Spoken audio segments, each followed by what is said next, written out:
Ahí está. Muy bien. Estamos viendo a alguien más.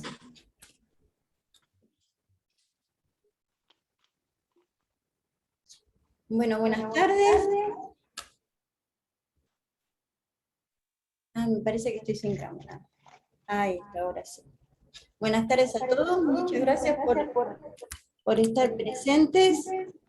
Hoy es el 17 de febrero del año 2022 y dentro de este ciclo nuevo, de este nuevo año, en Visiones Transformadoras de ASEMPIO, la Asociación de Empresarios y Empresarias PYME para la Igualdad de Oportunidades, hemos convocado, invitado y en alianza con el Rotary Parque Patricios, de quien está presente acá el señor Horacio Dabul, y el nuevo club que ya está en formación, pero casi está ya formalizado, el Club Satélite de Mujeres Empresarias. Hemos, con el grupo, con la comisión directiva de este club nuevo, hemos decidido hacer una charla con el tema principal de las adicciones, pero tomado desde el sentido de la educación preventiva.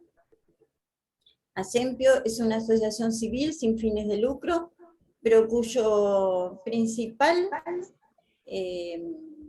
objetivo es justamente el crecimiento y el desarrollo. Y nadie puede crecer y desarrollarse si no está bien de salud. Así que esto para nosotros es un tema fundamental. Y está dentro de lo que son las áreas de interés de Rotary. Con todo el sonido. ¿Se escucha? Sí, perfecto. Lo corté yo. Una de las áreas... ¿Se cortó el sonido? Ahora sí.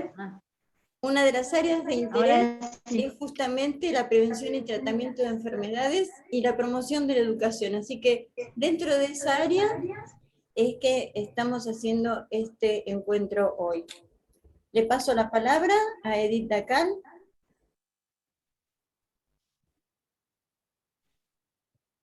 Buenas tardes, la verdad que nuevamente muchas gracias a todos por esta nueva asistencia.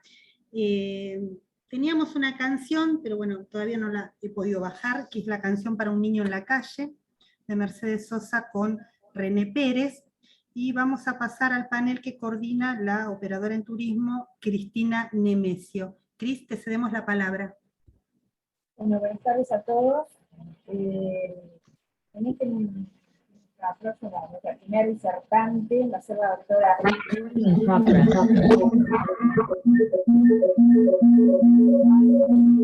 ¿Sabes que no se te escucha, Cris?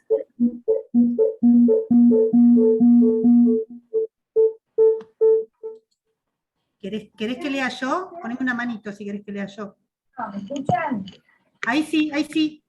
Bueno, nuestra disertante es la doctora Mirta Gonce-Guemán, abogada y doctora en Derecho Penal, embajadora de la paz por la Universal Peace Federation desde el año 2005, fundadora, productora y directora general y conductora principal de Pasaporte Cultural Radio y Televisión, creadora de Pro Ajedrez Jaque Mate a la droga. El tema que va a disertar es la adicción a las drogas en los menores de edad, Veneno Cortés.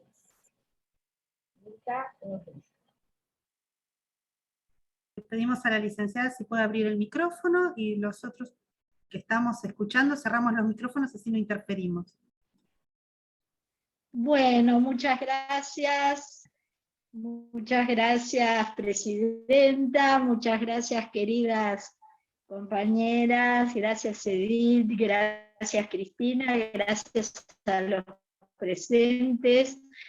A este equipo maravilloso de mujeres que venimos formando diariamente y que me toca a mí empezar este tema tan crucial, que es la drogadicción en los menores, que como abogada me tocó muchas veces, pero incontable cantidad de casos de menores que ejercitan y cometen delitos, tienen conductas delictivas.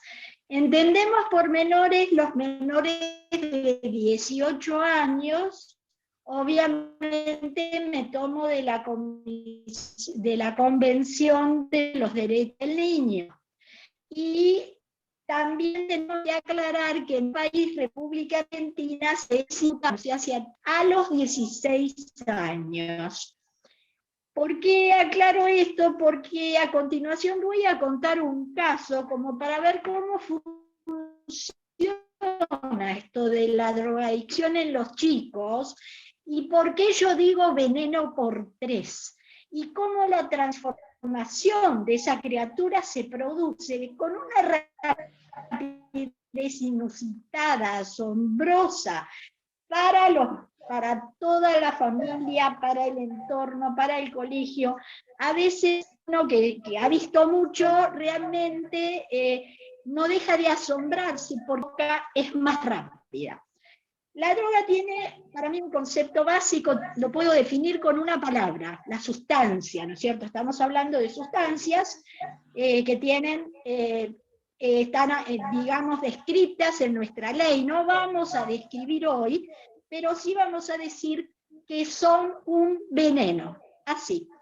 Cuando yo era pequeña, mi padre, que estaba en Interpol, en la Policía Internacional, un día le pregunté eso y le digo, ¿pero qué es eso de la droga, papá? Y me dice, es un veneno. Listo, quedó clarísimo, es un veneno. Lo fui comprobando después, a lo largo de mi vida de estudiante y después de recibida como abogada, y cada día más, hasta hoy, que realmente los casos pululan. Entonces, ¿por qué digo veneno por 3? Porque es un veneno para el chico que consume. Es un veneno para su cuerpo físico, porque ingresa a su cuerpo físico, le cambia instancias de su cuerpo físico, le acelera la respiración, le cambia la percepción. Es decir, es una sustancia que no tiene que estar en ese cuerpo físico y de pronto la consume. Y no es que no pasa nada, típica forma de hablar de los delincuentes, no pasa nada, y mucho. Y puede depender de lo que se consuma. Ha habido casos, no lo tuve yo ese caso, pero de criatura, chico de 17 años, que por primera vez consumió y se murió en el mismo día del consumo. Es decir, es un veneno que además de ingresar al cuerpo físico, daña el cuerpo emocional. La persona está o excitada, o volando por los aires, o delirando, o imaginando de la droga. Daña su cuerpo mental, porque esa criatura de 14 años, por ejemplo, esa criatura pierde la noción de realidad, pierde la noción de daño. Ay, pero doctora, ¿a quién daño yo con esto? Pero por favor, no sea antigua. Esto tiene que ver con el caso que les voy a referir brevemente. Es decir, triple veneno para el consumidor. Veneno por 3 para el consumidor. A veces el consumidor tiene 8 años, tiene 7, ¿no? Imagínense. Veneno por 3 para el entorno cercano. Esa madre, ¿cómo está esa madre cuando se entera? Cuando la madre se entera que ella es, que su hijo, su hija, está consumiendo. ¿Cómo está esa madre? ¿Cómo está? Está mal, está grave. Veo que, a ver, un segundo, voy a tratar de poner cámara, pero no sé si funciona, la creo. Bueno, dice, no sé qué pasó, que se fue la cámara, pero Mirta, te saqué la cámara sí, porque se te cortaba lo que estabas hablando. Si necesitas, la habilito. Si no, se te corta porque no tenés banda. Bueno, perfecto.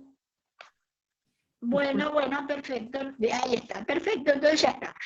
Gracias. Entonces, esa madre, por lo general, se desespera, se desorienta, sufre, está pero muy así choqueada. Y el padre también, si es que está el padre en esa familia.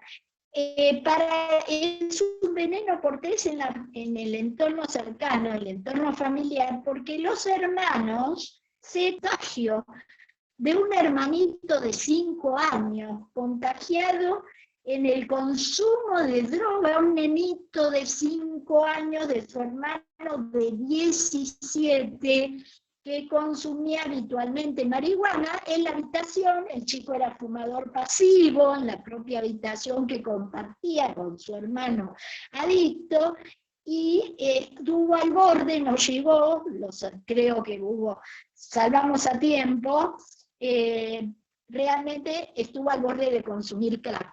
Y el hermano, en estado de consumidor de crack, en pleno brote, cometió tentativa de homicidio a un vecino, 17 años, para tener una idea de cómo funcionan estas cosas. Y después, por supuesto, se contagia, es una pandemia que se contagia a los compañeros, se contagia. Entonces, y después tenemos el veneno por 3 también, a todos los pares se reparte, inmediatamente es asombroso en un grupo, como un día empiezan 2, al día siguiente son 4, 5, 6, al día siguiente ya son 20, y la droga se convierte en un elemento de pertenencia. Eso es tremendo, porque si no consumís, no pertenecés. ¿Me entendés? Esto es así. Y aparte, tenemos que tener en claro que siempre la droga que no pasa nada, la naturalización, que yo deploro, ay, pero por favor, doctora Mirta, todos consumen marihuana.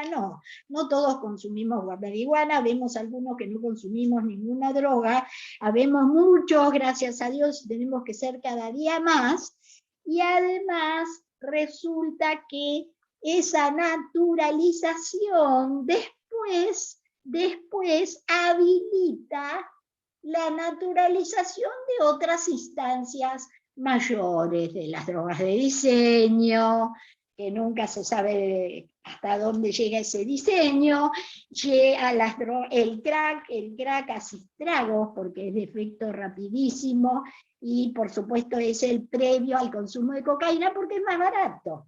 Entonces, está más a mano. Entonces, a los que habitualmente del entorno cercano niegan la realidad, avisarles, no nieguen, actúen lo antes posible. Yo les voy a contar brevemente un caso que fue, pero tengo varios de esos, un montón me tocó, muchos menores primarios, delincuentes primarios por el tema del consumo de droga. Les cuento el caso de Luz y de Lucas. Luz, 14 años, primera alumna del colegio, una chiquita encantadora, muy bonita, una mamá música, es profesora de música, un papá músico, padres separados, el papá vive en Córdoba, vivía y creo que sigue viviendo todavía hoy, y acá hubo que aplicar la ley penal, la ley civil, la mediación, la convención del niño. Bueno, fue realmente tan rápido todo que prácticamente en esos días yo estaba pendiente a cada rato y a toda hora de la mañana, tarde o noche, pendiente de este caso y de esa madre, Luz un día dice que se va a quedar a dormir, secundario, va a la secundaria, se va a quedar a dormir en lo de una amiga, está estudiando mucho, la madre le cree, nunca había tenido antecedentes de mentiras. Entonces, ¿qué pasó? Empieza a quedarse en lo de la amiga, estamos con exámenes, bueno, y un día llaman del colegio, minuto fatal. ¿Qué pasa con Luz que no viene más al colegio? ¿Cómo no va más? No, bueno, cuando ella iba a lo de la amiga. Después iba a la tarde a la casa, se cambiaba de ropa, todo, pero claro, como funcionó la mentira de la amiga que se descubrió, entonces la madre le increpa: ¿qué estás haciendo? No, bueno, lo que pasa es que me puse de novia, tenía miedo que vos no te gustara mi novio porque conocía a Lucas, 16 años, imputable para los delitos penales. Y bueno, entonces Disculpa, dice, bueno, pero doctora mamá, se los voy a González. resumir mucho porque Sí, este por es un favor. caso para estudios, para un Doctora, máster realmente, porque doctora, le avisamos ha que sido de mucha queda un riqueza. minuto. Sí, Un minutito queda, doctora sí, González. sí. Bueno, sintetizo el caso. Bueno, sintetizo el caso muy rápido. Esta niña empieza a consumir marihuana, pasa rápido al crack y a la cocaína. Todo esto transcurre en menos de 3 meses. Comete delito de arrebatamiento de carteras y celulares en compañía del novio. Cuando ella se le niega al novio a arrebatar carteras y celulares, pues le dice: yo no soy ninguna chorra, el novio le pega, comete delito contra ella, delito de lesiones, y realmente cuando yo la conozco a Luz desfigurada, con toda una apariencia golpeada, sin bañarse, dormían en ditas de las plazas, dormían en las plazas, y el único acercamiento que tuvo con la madre fue un día que le pidió para consumir droga dentro de la casa. La madre se negó, entonces sucedió esto, y la cita siguiente, comisaría, juez de menores. Finalmente, ¿qué fue?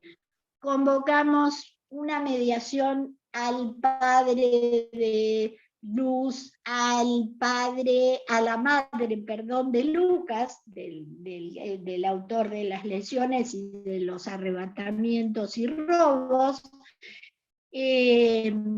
Asistimos a las audiencias y resulta que ahí el padre decide llevarse a Luz a la provincia de Córdoba, a estar con él, a preparar las materias que le faltan y sacarla de la isla de acción de todos esta banda de delincuentes construida rápidamente en diferentes plazas para que no vieran.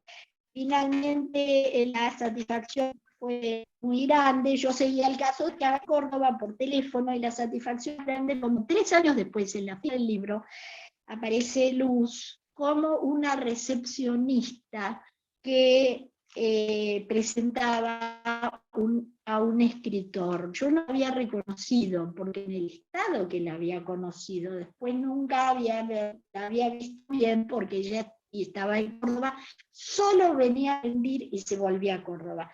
Me vino a saludar y me dijo: doctora Mirta, yo soy Luz. Fue emocionante. Y bueno, Doctora, se pudo rescatar, pero pasó con dicción, rapidez, usar todos los elementos que nos permite la ley, todos juntos en sí.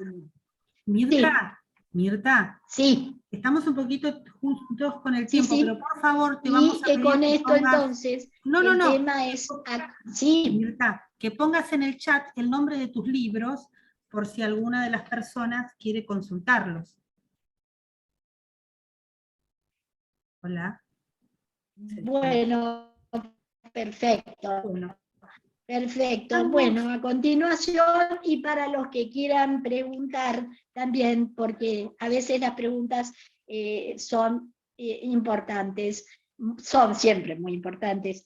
El ajedrez es un antídoto contra la droga, y enseñar valores espirituales en las escuelas, desde salita de 3, toda la primaria y toda la secundaria, es otro remedio que yo encontré como para actuar antes y fortalecer antes, por lo menos por 14 años, a esa criatura que desde los 3 hasta los 17 va al colegio. Son los 2 planes de acción que puedo presentar en esta ponencia. Muchísimas gracias a todos.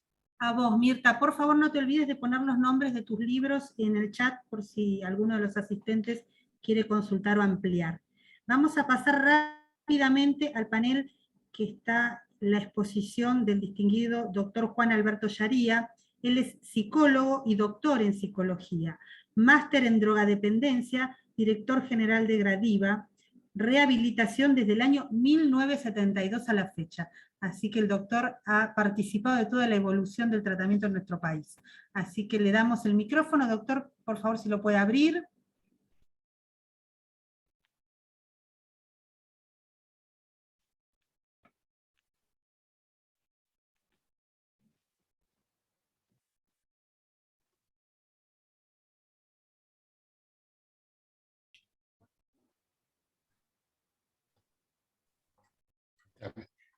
¿Escuchan?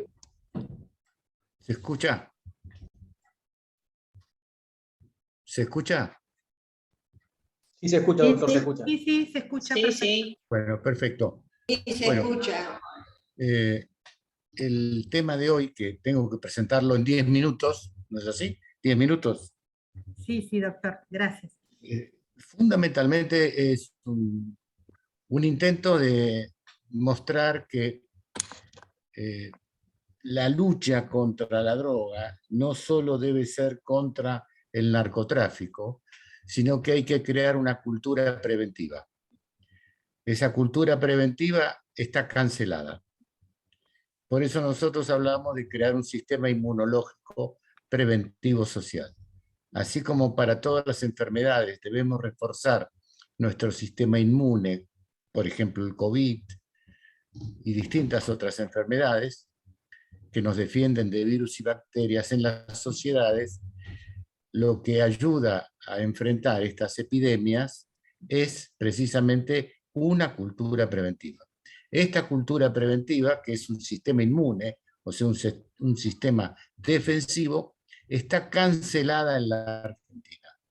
Esta cultura preventiva tiene que ir desde el primario, en todo el país, en las escuelas, con los padres, formar miles de médicos, psicólogos, operadores, etcétera, etcétera.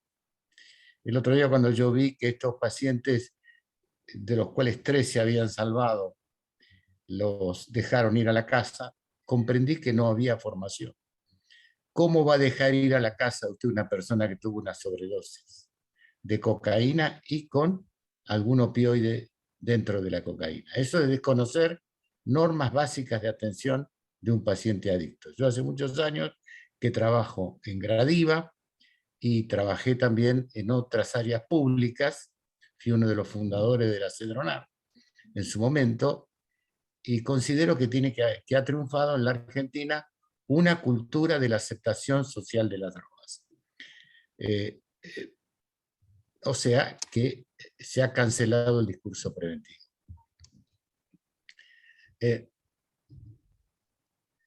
Esto genera una patología de la libertad. O sea, adicto quiere decir esclavo. Quiere decir encadenado a. Quiere decir abandonado a.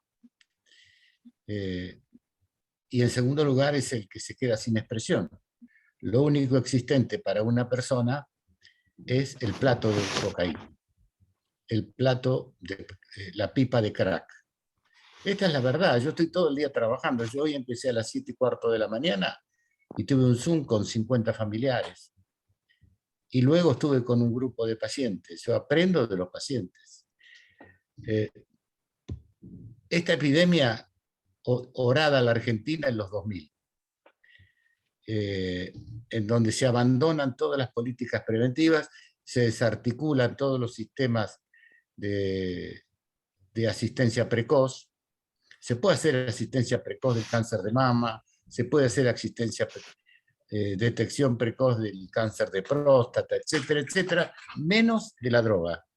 Menos de la droga. Y la detección precoz es fundamental, pero la detección precoz implica generar una cultura preventiva. La Argentina ha crecido en los últimos 15 años por fuentes extranjeras, una enormidad el consumo de sustancias ilegales. Eso no es casual, porque toda América Latina prácticamente es productora de drogas, y los estados son inermes. Por eso, como decía Pablo Escobar, es plato plomo frente al orden legal o al orden policial. Lo que hay que hacer frente al plato plomo es crear una cultura preventiva, que es lo que es más difícil de derrotar. ¿Para qué? No para desterrar el problema, sino para prevenir y luchar para que no suba la prevalencia, o sea, para que no aumente el consumo. Ahora está aumentando en forma geométrica. Está aumentando en forma geométrica porque se facilita el consumo, cuidado. Y el consumo, cuidado, es una mentira. Hay que decir, cuidado con el consumo. ¿Por qué? Voy a explicar, si tengo tiempo, un poquito el porqué. El consumo de alcohol supera a Estados Unidos en los jóvenes. Sí, supera a Estados Unidos. Un 10% de Estados Unidos. El consumo de cocaína es igual al de Uruguay, y primeros en América del Sur. Primero está Estados Unidos en América. Uruguay, en este momento estoy asesorando un grupo de padres a 14.000 familias de Uruguay. Tiene un desastre. Mucha gente dice de legalizar la marihuana. Yo lo que digo en mis artículos en los diarios es que legalizando la marihuana en las farmacias, como en Uruguay, ahí empieza el problema. No es que ahí termine el problema. Ahí empieza el problema. En Uruguay los narcos la venden más barata y más potente. Los clubes canábicos la exportan y la venden a Brasil. Y el narco dice, ¿para qué traerla de Paraguay? Mejor la hacemos en Uruguay. Y Uruguay tiene un problema muy serio que acá no se habla, pero que es fundamental decirlo, y que lo conozco porque asesoro a miles de familias uruguayas que me han pedido ayuda técnica para entender lo que pasa. Y con la dificultad de atender a los pacientes, porque no se habilitan centros asistenciales. Con lo cual se está transformando en una olla a presión, con miles de pacientes, y además aumentó el consumo de cocaína. Porque creer que la marihuana acaba el problema es no entender cómo funciona el cerebro. El cerebro, en cuanto se desarticula todos los sistemas dopaminérgicos por el consumo de drogas, siempre busca más, siempre busca más. Y si tiene cocaína, marihuana va a la cocaína. Si tiene marihuana va al alcohol, y así sucesivamente. Además, han vuelto a aumentar las enfermedades sexuales. Se triplicó el número de sífilis, empieza a haber más VIH. Un maestro mío, yo estudié en Italia, en Europa, muchos años, Cancrini decía, en los barrios donde hay mucha droga circulante hay muchos adolescentes, siempre gana la droga. O sea, el adolescente tiene que resolver una serie de conflictos de identidad, incluso con padres que incluso consumen también, incluso con una escuela que a veces no los educa para prevenir, y elige la droga, o es elegido por la droga. Entonces, ¿qué pasa? Esta estrella, que es una estrella que yo uso en la clínica de todos los días, muestra que se van generando nadies, o sea, personas absolutamente desposeídas de identidad, con un trastorno en la personalidad muy serio. Hoy yo les decía a un grupo de psicólogos que estaban conmigo que hay que entender que hay que agregar a los dobles diagnósticos, ya sea delirios, alucinaciones o la dependencia a las drogas, juntos, la palabra antisocial. Hoy la mayoría de los pacientes ingresan con rasgos antisociales o son personalidades antisociales, o psicopatías adquiridas porque la droga destroza el lóbulo frontal, que es el lóbulo de la moral, y el paciente entonces tiene una necesidad, diríamos, antisocial muy fuerte. Ligados a grupos narcos, tienen grupos de chicas que les dan droga en los boliches y la van a vender. En fin, yo tengo toda una historia de todos los días que es por un lado maravillosa y que a mí me motiva a mi edad a seguir trabajando y a seguir ayudando. Porque esta es la verdad. En segundo lugar, se crean daños irreversibles en el cerebro. Se lastima lo que nos separa de los monos, el lóbulo frontal, y se hiperactiva el sistema dopaminérgico, generando una necesidad voraz.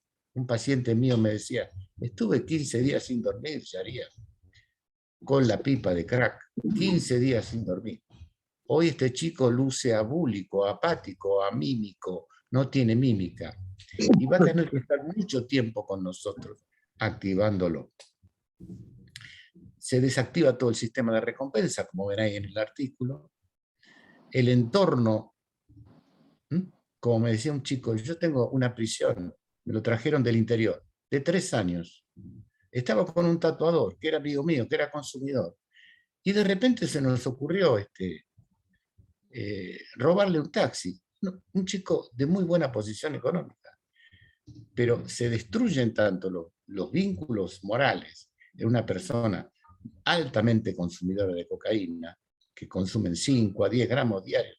Cuando uno le habla, los libros de farmacología hablan de hasta 2 gramos, estamos cerca del ACV. Estos chicos consumen 5, 8, 10 gramos de cocaína. Gastan cualquier dinero en cocaína. Rifan autos, roban plata a la familia.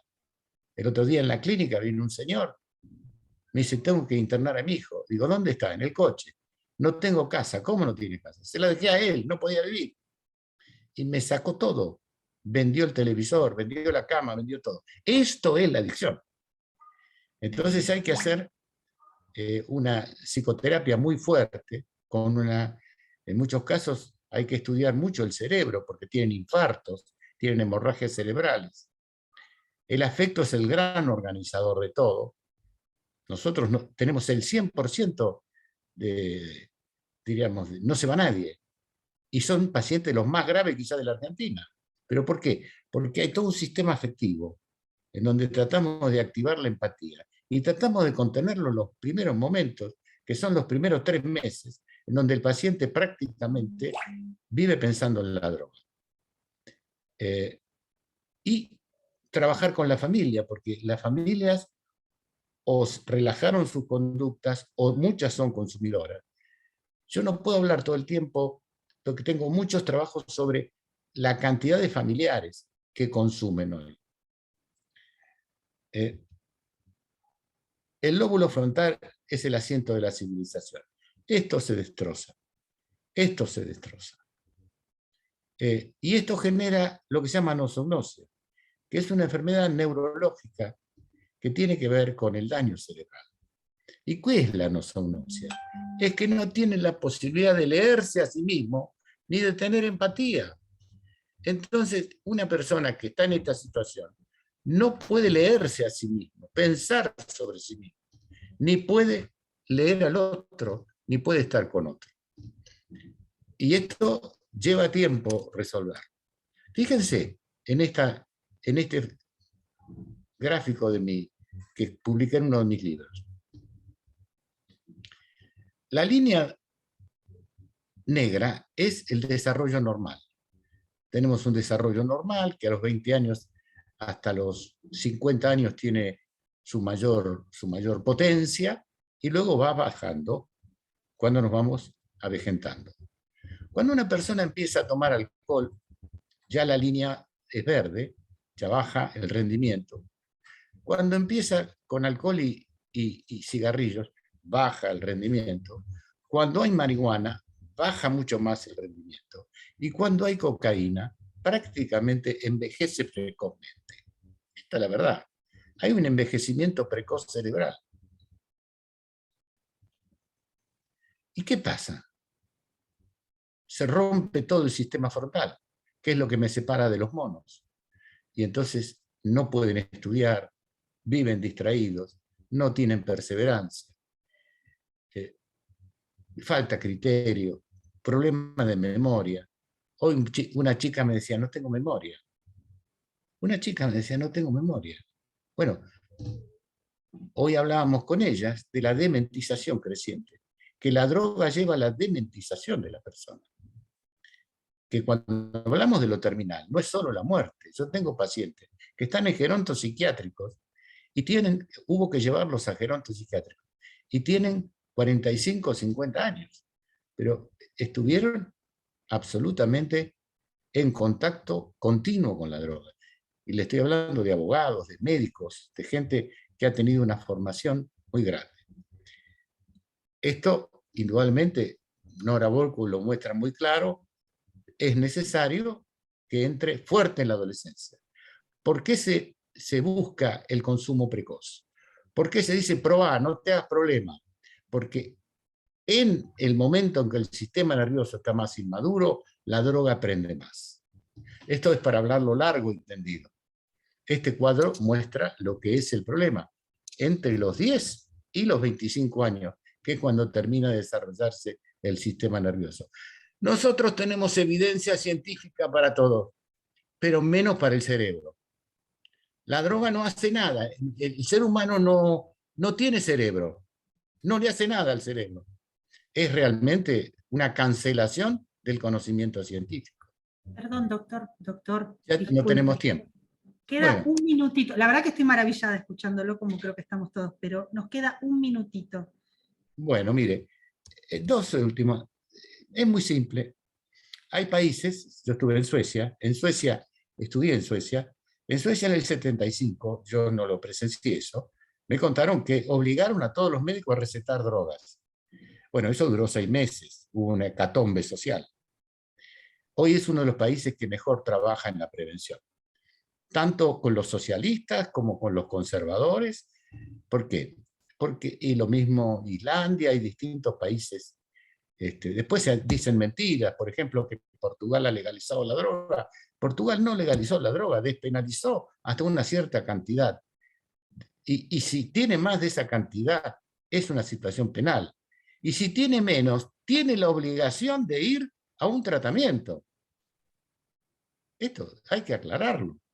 Y lo de Uruguay es un desastre lo que está pasando en Uruguay.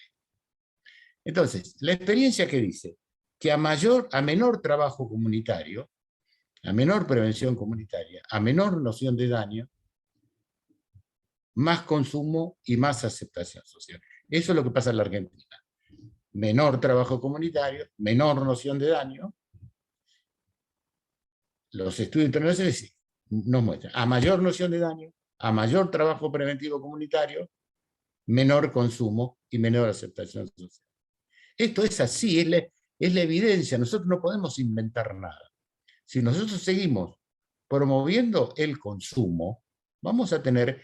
Usted no sabe la cantidad de chicos que yo tengo con certificado de discapacidad y con pensión por discapacidad, porque ni siquiera pueden trabajar en un kiosco de diarios. Esto es una realidad. Y por último, hay que formar miles de líderes en todo el país. Hay que potenciar redes asociativas y formar en cada ciudad una ciudad preventiva. Esta es la base de un sistema inmunológico preventivo social. Les agradezco mucho esta posibilidad que me han dado en estos 10 minutos. Tengo mucho más para decir, pero creo que el concepto y el énfasis que puso está basado en lo que siento. La verdad que, doctor, muchísimas gracias. El doctor Farías acaba de exponer sobre cultura preventiva versus cultura de la aceptación social del consumo. La verdad que le agradecemos muchísimo, doctor. Lo estamos comprometiendo, por supuesto, a un próximo evento. Cuenten conmigo, porque espero que... Como siempre, un genio. En el Evangelio dicen que cuando hay tempestades hay que guardar las semillas. Nosotros hoy es tiempo de guardar las semillas. Que sí. Aparte, particularmente felicitaciones porque sabemos que ha desarrollado con una visión ampliamente en la prevención hace más de una década el programa de líderes comunitarios, así que todo nuestro reconocimiento. Acá la señora Liliana Castro, la profesora Liliana Castro, saluda a muy estimados Horacio y Susana, rotarios de excelencia. Esperamos que realicen el cierre con palabras de ambos. Muchas gracias por estar. Le paso la palabra a la doctora Mabel Mateos, no sé si puede abrir el micrófono.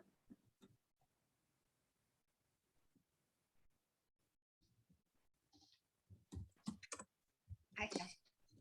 Sí.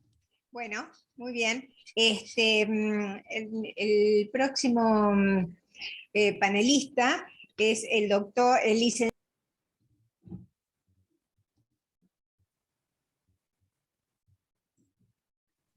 Estás sin micrófono, Mabel. Mabel, activa tu micrófono. Después del licenciado no te pudimos escuchar, disculpa. Ahí está, perdón. Entonces, licenciado Eduardo Lavarotto, psicólogo y experto en abordaje de adicciones. Es presidente del Consejo Internacional en materia de adicciones. Y el tema del que nos va a hablar es construyendo una cultura de la prevención. Lo escuchamos, doctor. Hola, muchas gracias. ¿Me escuchan todos bien? Perfecto. Sí, perfecto.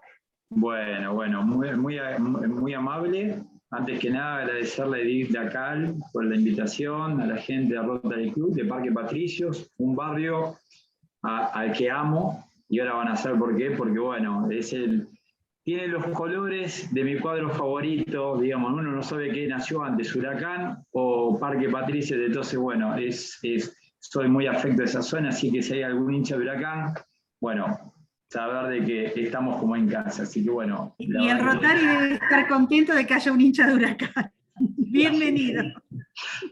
A ver, lo que tenemos, si no nos vamos identificando, estamos con problemas, así que bueno, muchas gracias por la invitación.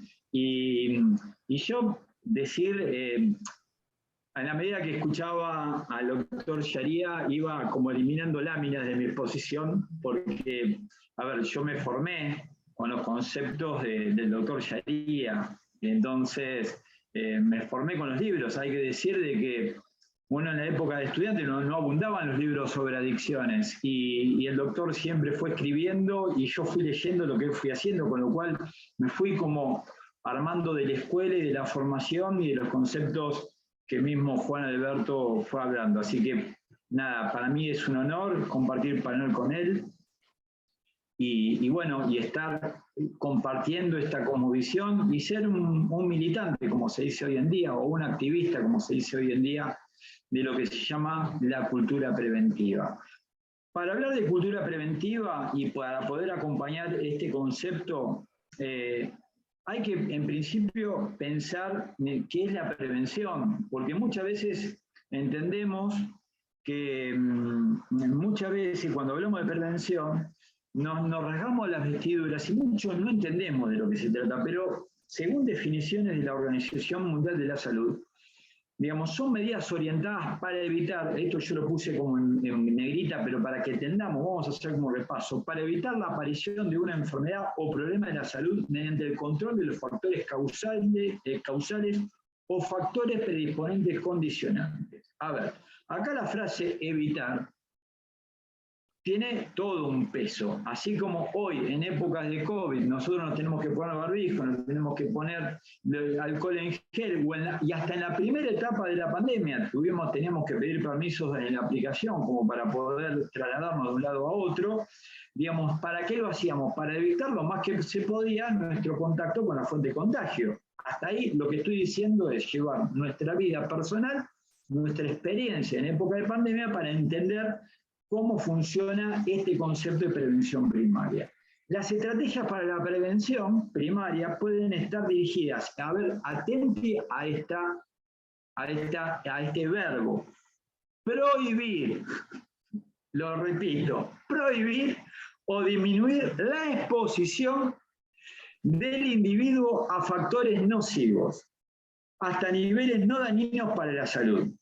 ¿Sí? Si uno entiende o entendemos que nosotros estamos compartiendo con la visión que tiene el doctor, ¿no? Que estamos frente a una pandemia de la drogadependencia y de los consumos problemáticos, que para muchos autores se trata de una pandemia, de una enfermedad no transmisible, que ahora voy a explicar bien de qué consiste este concepto de la drogadependencia, uno puede entender que disminuyendo la exposición con la oferta de drogas, si a nuestros hijos lo vamos alejando de aquellos pares que van consumiendo, o lo vamos alejando de aquellos focos donde sabemos que se oferta droga, o vamos acompañando incluso a los amigos que también están en una situación de consumo para generar un blindaje, una conciencia de prevención, podemos entender que como padres estamos cumpliendo una función de prevención.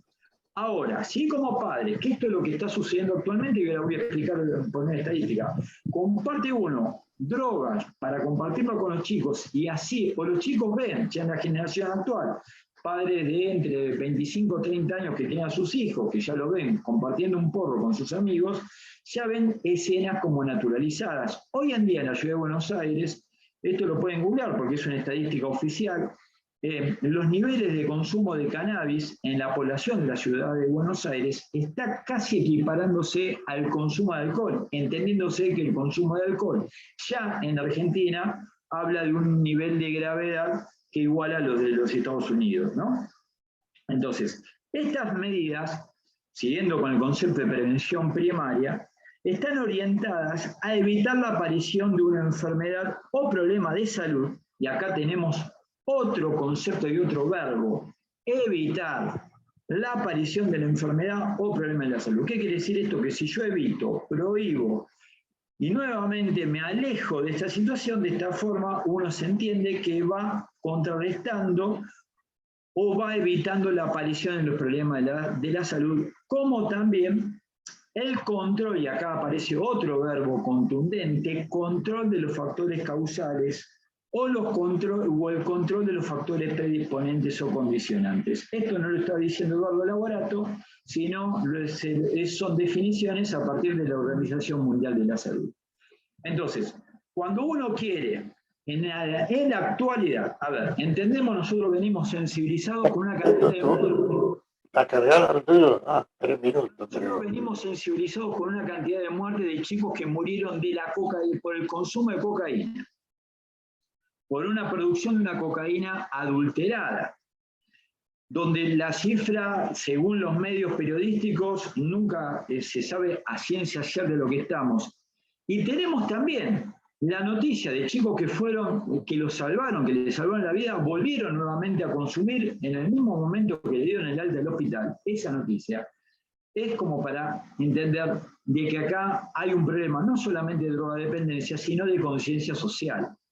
Digamos, acá no vamos a estar, cuando hablamos de prevención primaria, no estamos hablando de la persona que ya está enfermo con el problema, estamos hablando de poblaciones sanas. ¿Qué quiere decir esto? Estoy hablando en estos momentos, esta charla va dirigida hacia los rotarios, va dirigido hacia los profesionales de la salud, van dirigidos a los colegas, van dirigidos a los que estamos trabajando y que de algún modo vamos teniendo la conciencia para poder por lo menos entender esta paradoja social en la que nos encontramos. ¿Cómo puede ser que por un momento, cuando hablamos de drogadependencia, nos estamos encontrando con un problema en la salud, que todos lo entendemos, no quiero redundar por el tiempo que tenemos, y al mismo tiempo, funcionario de nuestra política nacional esté hablando de la legalización de las drogas, y sobre todo de drogas fumadas, como se trata del cannabis?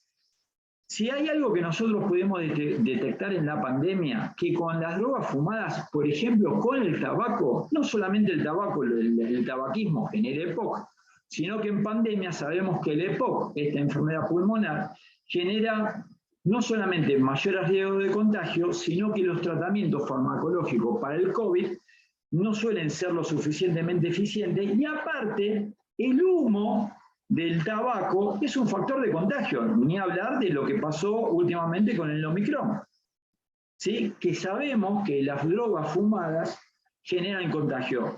Si estamos hablando de drogas fumadas, llámese hoy en día tabaco, encabezando primera escala, cannabis, que ya sabemos que va ahí liderando los consumos junto con el alcohol, ni hablar del paco o las drogas fumadas como la que estamos hablando hoy en día y que tuvimos que lamentablemente tener la noticia de estas muertes. Entonces, en la política pública, sabiendo del riesgo de contagio y de la vulnerabilidad que las drogas fumadas generan, se esté planteando la legalización del consumo de cannabis, estamos hablando de que es gravísimo para la situación de pandemia en la cual actualmente estamos. Es lo mismo que decir que encontrarnos con funcionarios públicos nos dicen, en plena época de pandemia, que podemos encontrarnos en lugares cerrados, multitudinarios, sin barbijos, sin cuidados en absoluto. Estamos hablando de lo absurdo y para entender de la locura de lo que estamos hablando. Si uno presta atención en los niveles de eficacia que tiene el nivel de prevención primaria, estaríamos hablando dentro del 85% de eficacia. Esto no es una estadística que la digo yo, es una estadística medible. ¿Qué quiere decir esto? Que si las políticas públicas se ponen foco en cómo trabajar los niveles de evitación, los niveles de previsión, los niveles de controlar los factores de riesgo y disminuirlos, morigerarlos, tendríamos un 85% de eficacia para enfrentar a la enfermedad que estamos tratando. Hay un segundo nivel de atención en la salud que tiene que ver con la detección precoz, a lo que se le dice prevención secundaria, que es cuando el problema está inmediatamente identificado, poner manos a la obra y ser en causa de esta situación o derivarlo al lugar de tratamiento. Entonces, cuando uno tiene como premisa definir claramente que la drogadicción se trata de una enfermedad, que es una enfermedad que tiene estatus de pandemia y que esta pandemia es contagiada, pero no contagiada de forma como es el COVID, sino es contagiada por medio de los hábitos, es contagiado por la presión social que estamos, es contagiado por los medios audiovisuales, ¿no? Donde uno va naturalizando personajes que son amigables, simpáticos y que tienen consumo problemático, como Homero Simpson, ni hablar de las series de Netflix, donde estos son hábitos que uno lo ve, pasan generaciones tras generaciones sin que nadie diga absolutamente nada. Estamos en una situación muy grave, pero muy grave ¿por qué? Porque es paradojal. Se dan situaciones que sabemos que son perjudiciales para la salud y la población pareciera ser que no puede decir nada al respecto. Estamos frente a una pandemia que está arrasando generaciones enteras, no solamente por el problema toxicómano, sino por todos los problemas sociales que todo acarrea.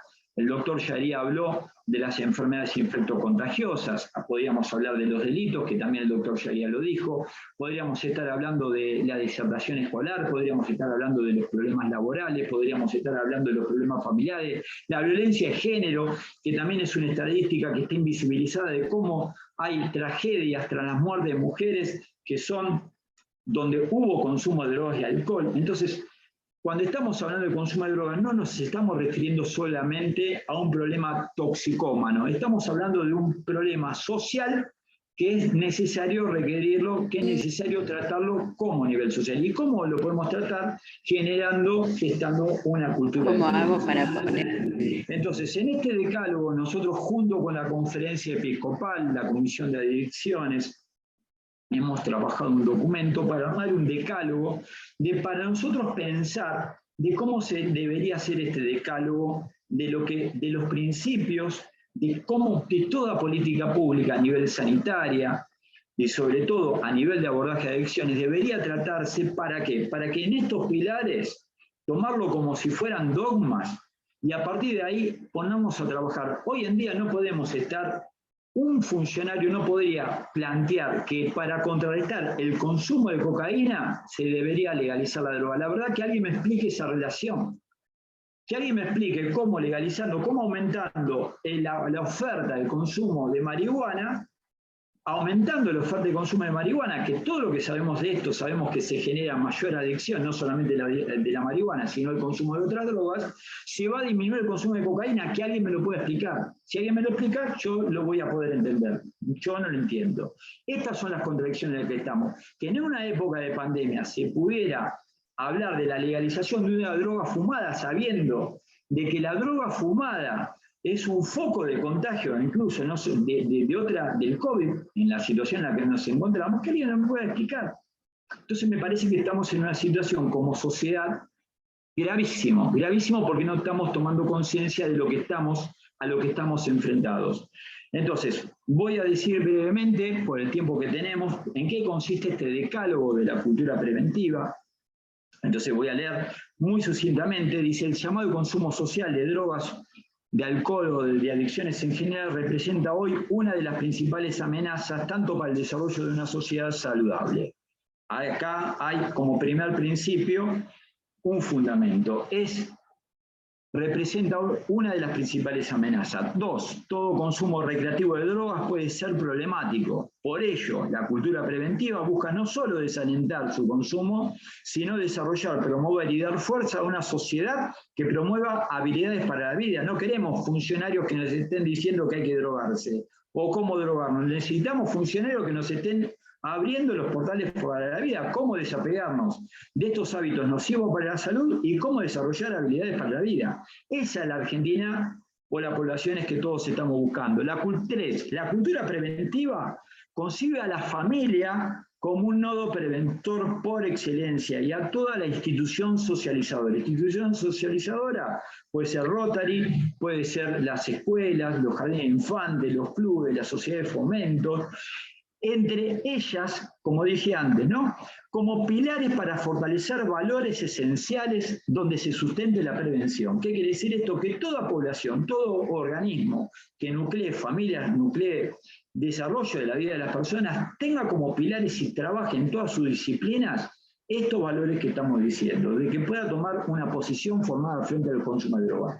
Cuarto, la cultura preventiva observa, ayuda y acompaña el rol del Estado, con lo cual interpela, como todo organismo civil, debe interpelar al Estado en los niveles nacionales, provinciales, municipales, articulando y potenciándose mutuamente que le den sentido a la vida. Digamos que en esto no es que estamos diciendo, no es que estamos con el dedo acusador diciendo lo que los funcionarios dicen lo hacen mal, sino estar que los organismos, las ONG, puedan tomar un rol activo frente a esta situación y se puedan subir justamente en esta misión, que puedan estar acompañando esta misión. La prevención no es solamente información, que no solamente nos quedamos con el folletito, no solamente, sino que concientiza, lleva a la reflexión, adopta medidas, así como nos hace Netflix, que nos va justamente invadiendo con todos personajes que se van consumiendo drogas. Nosotros tenemos que hacer lo propio con todos docentes, con maestros, con líderes sociales que tengan valores frente a la vida.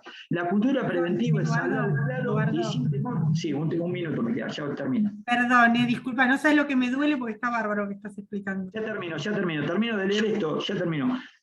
Dice, la cultura preventiva es hablar claro y sin temor en relación a los efectos en la salud de las adicciones. ¿Ok? Como lo estoy haciendo ahora. La acción preventiva debe transformar las representaciones sociales respecto a las adicciones. ¿Qué quiere decir? Dejar de hinchar con modelos exitosos de gente que se droga. Digamos, nosotros tenemos que supervisar los contenidos audiovisuales.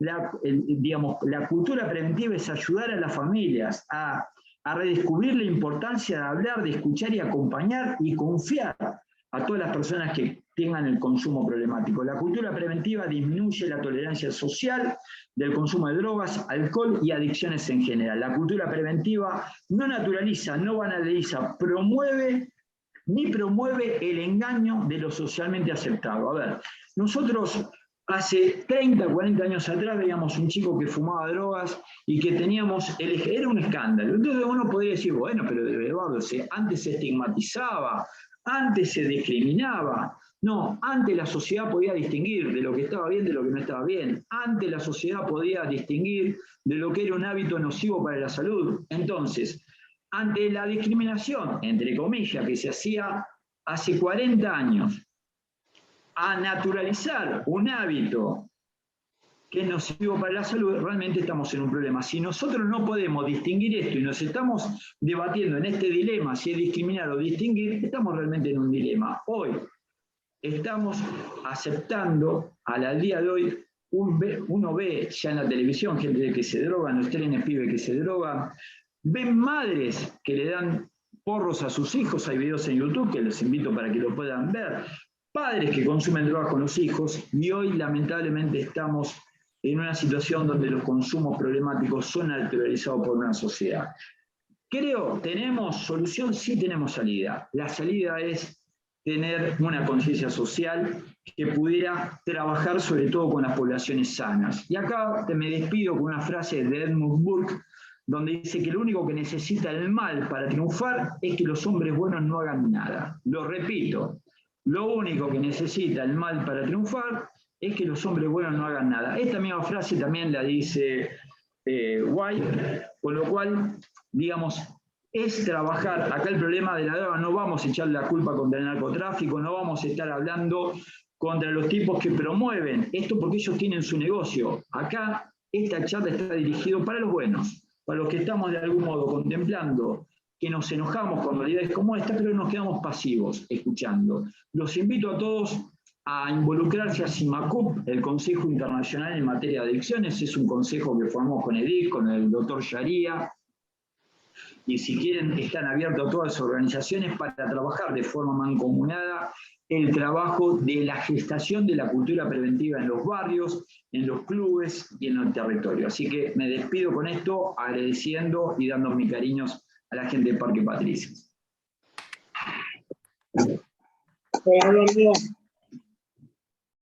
Gracias. Gracias a vos, Eduardo, como siempre. Gracias al doctor Yaría y a la doctora Mirta. ¿Podemos pasar al siguiente panel? Micrófono abrimos. Sí. Buenas tardes a todos. Es un placer presentar a María Silvia González, licenciada en Trabajo Social de la Universidad de Córdoba y especializada en gerontología comunitaria e institucional de la Universidad de Mar del Plata. El tema que ella va a tratar es polifarmacia gerontológica. Buenas tardes, licenciada, bienvenida. Buenas tardes. Bueno, ¿se escucha bien? Sí. Bueno, muy bien. Muchísimas gracias por esta invitación. La verdad que es la primera vez que participo de una reunión tan interesante y con ustedes que están en esta tarea del Rotary, así que voy a hacer lo más breve posible porque, bueno, mi temática, por lo que veo que es lo gerontológico, es un poquito diferente a lo que se está hablando. Yo estoy tratando de compartir pantalla, yo no sé si esto se ve bien. A ver. Perfecto. Si vos lográs ingresar arriba, donde dice presentación con diapositivas, tocas ahí, te va a dar la opción de poderlo ver todavía más grande, pero igual lo estamos viendo, ¿eh? Sí, porque estoy tratando presentación con diapositivas, a ver dónde lo veo. Ahora estás en inicio. Después sí, lo que pasa es que no puedo llegar acá arriba, porque está... Igual lo vemos, ¿eh? Si ahí vos está. te cómodo. Voy probando acá, el F7 creo, ¿no? Bueno, ahí está, ahí pude. Bueno, como les decía, bueno, un placer, estaba escuchando atentamente todas las diferentes problemáticas y grandes temas que tiene el consumo, las adicciones como cuestión cultural y social, ¿no? Histórico y que requiere de una mirada integral y todo el tiempo estar pensando en políticas innovadoras, ¿no? Y en un compromiso cultural y sobre todo social y pensando siempre en que las personas, cualquier edad que tengamos, siempre tenemos que estar pensando en por qué uno consume, ¿no? Por qué consume y qué tipo de consumidores somos. Y un poco lo que trata la gerontología es justamente, es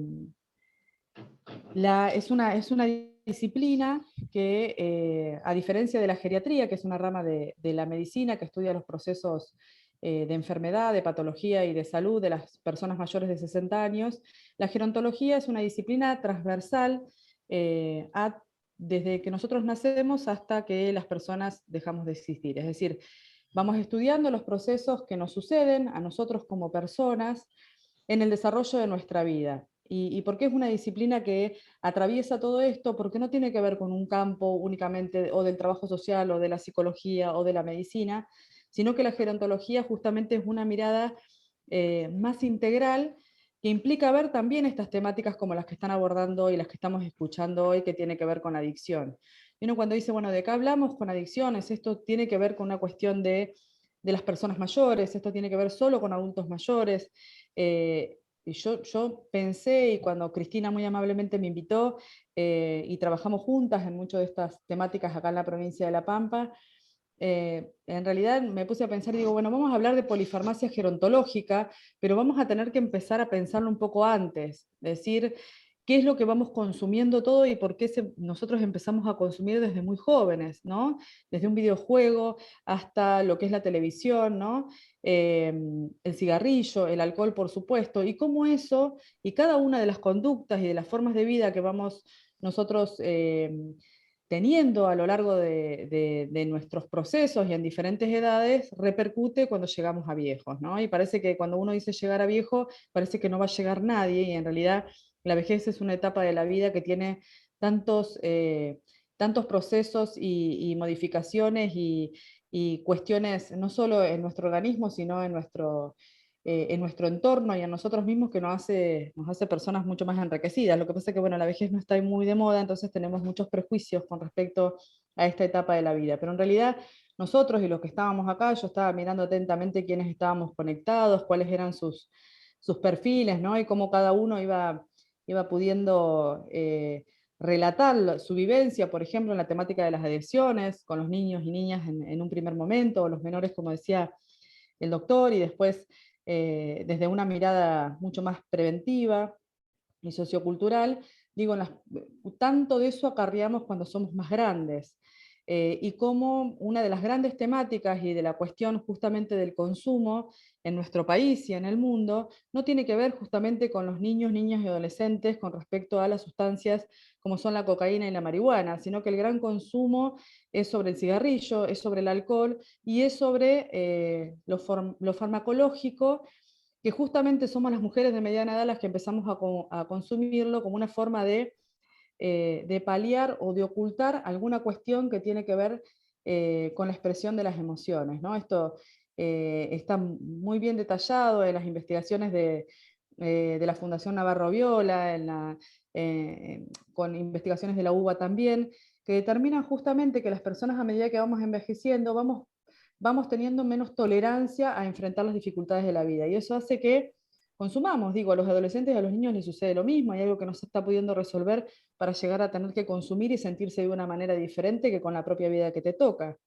Esto es una mirada muy, muy simple, pero digo, ¿de qué manera las mujeres cuando enviudamos o cuando dejamos tal vez de trabajar y tenemos más dificultades para dormir, cómo vamos accediendo a distintos tipos de consumos? En este caso voy a hablar específicamente de los antidepresivos, de las pastillas para dormir, y cómo esto está naturalizado y es como que está permitido. No se habla de un consumo o de la polifarmacia como un gran problema que acarrea años de consumo de fármacos que a veces ni siquiera están indicados por nuestros médicos, ¿no? Uno lo va haciendo parte de su vida cotidiana y parece que el pastillero y la pastillita para los dolores, si es que inmediatamente me duele algo, empezamos a tomarlo como un común y es también bastante naturalizado en las personas que son más grandes que así lo hagan. A mí me conmueve mucho cuando dicen, y no toma prácticamente nada, ¿no? Como decir, tiene 80 años y no toma casi medicación. Es como, bueno, en realidad esa debería ser la regla, no la excepción, ¿cierto? Porque como sabemos y como vamos a ver ahora, yo hice un power muy chiquitito porque, bueno, hablo más de lo que muestro. Justamente creo que de lo que tenemos que repensar a todos es cómo queremos envejecer, cómo queremos transitar nuestra vida en cualquier edad que tengamos, y esto trabajando con personas mayores y trabajando con personas de la mediana edad, porque de eso se trata la gerontología, también hablando de una prevención, de una gerontología preventiva, es justamente empezar a decir cómo queremos vivir para que cuando lleguemos a viejos tengamos una vejez mucho más digna y mucho más saludable. Y cuando hablamos de saludable en gerontología, estamos hablando de envejecer como uno desea, envejecer como uno puede y envejecer como uno quiere, en la medida de poder relacionarnos con otros, con nosotros mismos, y también con respecto a lo que podemos decir y hacer con el entorno. Y ahí entra en juego la adicción, ¿no? Parece que está permitido que si tenemos algún dolor o tenemos un malestar, inmediatamente vamos a un especialista. La polifarmacia se trata de esto. Yo voy a hablar bastante rápido, la verdad que la gerontología es para hablar mucho más en una introducción, pero bueno, me parece Igual, que licenciada, le adelanto que queda súper comprometida. Bueno, muchas gracias, muchas gracias. Bueno, la Organización Mundial de la Salud, yo tomé conceptos muy amplios, esto está estudiado hace mucho tiempo, habla justamente de que la polifarmacia es la utilización de 3 o más medicamentos. Nosotros lo tomamos en la Argentina a partir de los 5 medicamentos. Yo creo que si empezamos a preguntar en este panel quién toma una pastilla para la presión, quién toma algún diclofenac para el dolor, quién toma la vallaspirina para prevenir o para mejorar la circulación, ¿no? Estamos como sumando.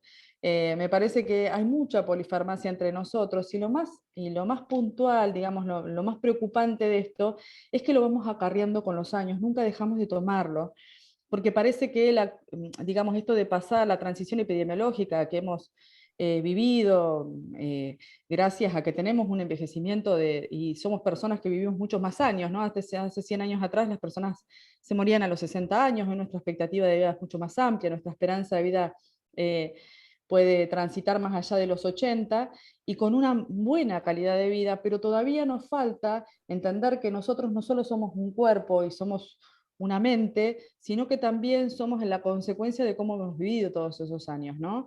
Más allá de todas las circunstancias y también en relación a la pandemia, ¿no?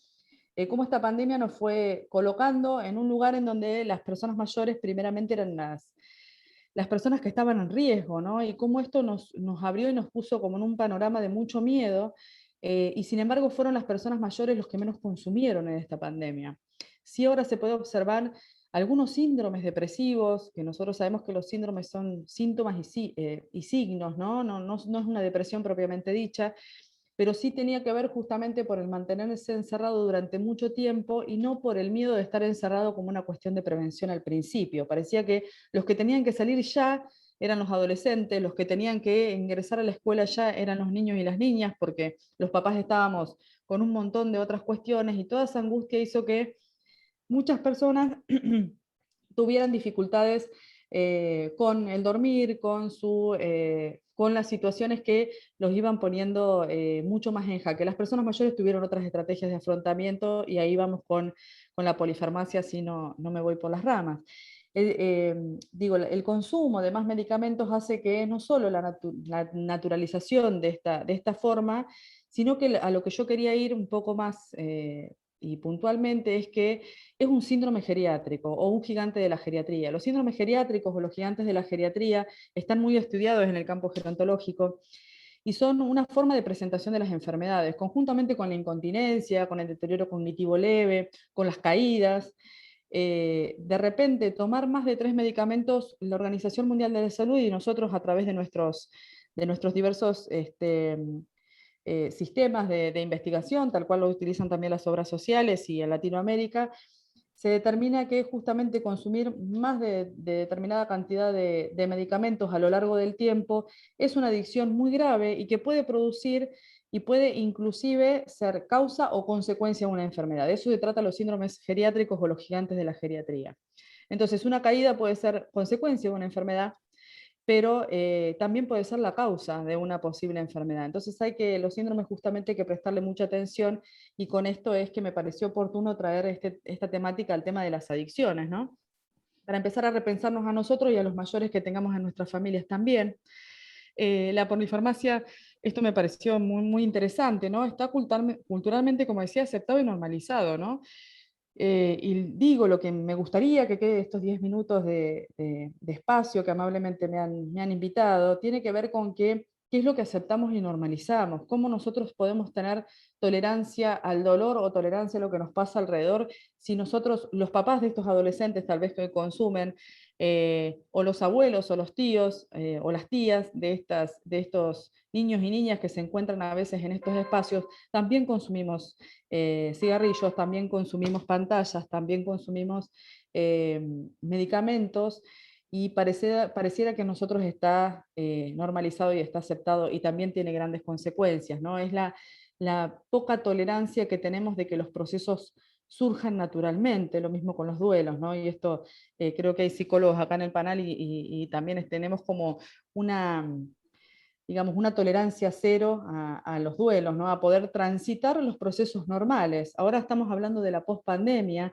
y estamos pensando lo que se terminó y que nada, no va a pasar más nada, ¿no? Esto está para quedarse, todos tenemos que repensar los miedos y las angustias que hemos tolerado y cómo ahora nos vamos a ir adaptando, ¿no? Las personas mayores son grandes ilustres en adaptaciones porque tienen muchas más experiencias de vida, entonces tuvieron mucha más paciencia para esperar lo que venía, y eso es algo que se va aprendiendo con los años, así que esta es la gran pregunta, ¿no? ¿Por qué gerontología? ¿Cómo se construye de la gerontología el análisis de lo que nosotros consumimos, ¿no? Es justamente ir pensando en, bueno, que depende de cada uno cómo va creciendo, cómo uno va no solo a recibiendo de sus padres, de su entorno, de su comunidad, sino también de lo que consume, de la televisión, de lo que les enseñamos en las escuelas, de lo que aprendemos en las universidades, justamente cómo acarrear y cómo llevar adelante las tensiones propias del vivir. Así que bueno, les dejo mi agradecimiento. La gerontología tiene un amplio enorme. Me parecía que la polifarmacia, como un síndrome geriátrico y un gigante de la geriatría, es para repensarlo nosotros mismos, es para empezar a mirar para adentro y a mirar en las personas mayores que nos componen, en nuestro grupo familiar, qué tipo de espacio le estamos dando a lo que nos pasa, que tenemos que consumir algo. Y vuelvo, hoy es el día de la prevención del juego. del juego saludable, la promoción del juego saludable y la prevención del juego patológico. Ustedes saben que grandes consumidores del juego en los casinos y en los juegos de azar son las mujeres de mediana edad y las mujeres mayores. Esto me parece que está también un poco analizado y muy poco estudiado. De hecho, en la televisión casi no se vio. Entonces también tiene que ver con empezar a pensar y sacar de la normalidad esto para empezar a hablarlo en serio y evitar que la gente esté cada vez más sola en estos espacios como son los casinos, no solo con las consecuencias económicas que traen, sino también porque en esos casinos se consume alcohol, se fuma afuera y se pierde lo que son los contactos con los otros, que es lo que nos permite envejecer mucho mejor. Así que bueno, muchísimas gracias y un placer estar con ustedes en esta mesa. Muchísimas gracias a usted, licenciada. La licenciada se conecta desde la provincia de La Pampa, que es la provincia originaria de mi mamá. Así que bienvenida. Y por supuesto, gracias a Cristina que nos pudo hacer el contacto para que usted estuviera presente. La verdad que es un honor tenerla. Muchas gracias. Vamos rapidito al próximo panel. Isabel, si podés abrir el audio.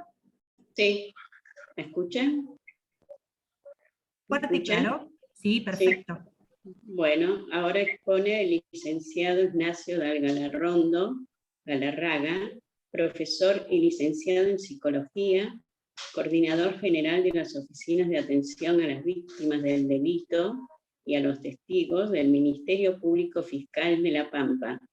El tema es drogas, violencia de género y maltrato infantil. Lo escuchamos, licenciado. ¿Qué tal? Buenas tardes a todos y todas. No sé si me escuchan, creo que sí, ¿no? Sí. Bien, ¿están viendo el compartir pantalla también? Está compartiendo. Si quiere puede hacer lo mismo que le decíamos recién a la licenciada. Si usted corre... Ahí está, perfecto. Ahí está, perfecto. Gracias. Bueno, no, por favor. Bueno, primeramente, gracias por la invitación. Quiero agradecer en principio al doctor José Zapa, ministro del Superior Tribunal de Justicia de la provincia de La Pampa, que por su intermedio me contactó con Cristina Nemesio y con los organizadores de esta charla para poder compartir con ustedes este diálogo y contarles un poco la experiencia que nosotros tenemos en la Oficina de Atención a la Víctima del Delito y a los Testigos del Ministerio Público Fiscal de la provincia de La Pampa. Yo voy a hablar desde, estaba escuchando atentamente a las personas, a los expositores que me precedieron, y coincido plenamente en esta cultura de la prevención, ¿no es cierto? Porque realmente lo que yo les voy a contar es cuando el acto y el delito ya se llevó adelante. Entonces nosotros ahí es cuando intervenimos, y una de las cuestiones que vemos es la incidencia o la cuestión del consumo problemático de sustancias en situaciones delictivas que tienen que ver con situaciones de violencia de género y con maltrato infantil. Muy rápidamente les cuento que la provincia de La Pampa cuenta con las oficinas de atención a la víctima en el ámbito del Ministerio Público desde el año 2012, cumplimos 10 años de este año con la asistencia victimológica a todas las personas y a los testigos que realizan una denuncia por algún hecho delictivo. Estos son, yo había puesto, pero para ahorrar tiempo, es la asistencia, la protección y la representación, como así también la información y la interinstitucionalidad que nosotros realizamos desde que la víctima realiza la denuncia hasta que termina el proceso penal. Nosotros acompañamos a la víctima durante todo este proceso penal que sabemos que es muchas veces lo que nosotros llamamos el derrotero que realizan las víctimas para poder enfrentar una denuncia que no es sin un peso significativo de angustia, de ansiedad y de malestar que conlleva el realizar una denuncia por quedar expuesta a la situación denunciada y muchos otros factores. Así que nosotros somos un grupo interdisciplinario de trabajadores sociales, de psicólogos, que hacemos este acompañamiento. Las situaciones que nosotros intervenimos en grandes rasgos, o a grandes rasgos, fundamentalmente son dos, ¿sí? Son varias, todo aquello que implique un delito.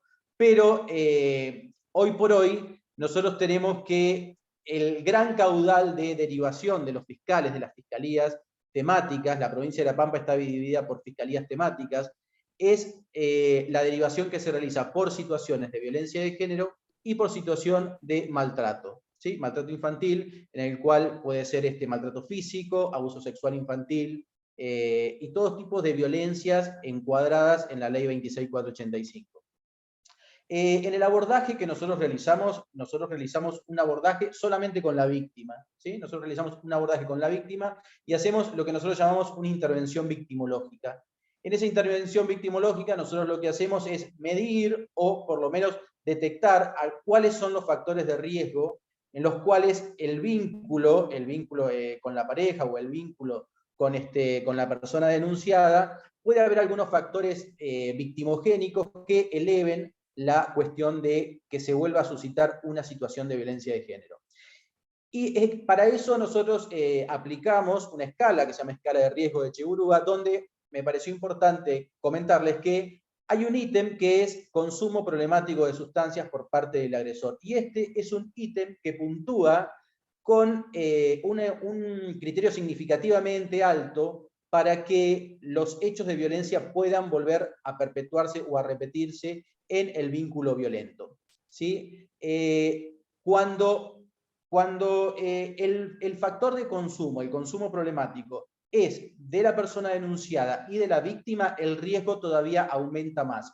Porque nosotros sabemos que en la violencia, en el círculo de violencia o en la violencia de género principalmente, hay una asimetría de poder, ¿sí? Entonces, muchas veces, cuando el consumo problemático de una sustancia está en las dos partes de la pareja, las cuestiones de peligro o las cuestiones de riesgo aumentan porque se podía llegar a lo que se llama una violencia asimétrica, es decir, esa diferencia de poder queda bastante diluida y hay unas conductas recíprocas de violencia que aumentan el riesgo a sufrir nuevamente o mayores consecuencias en esto del vínculo violento.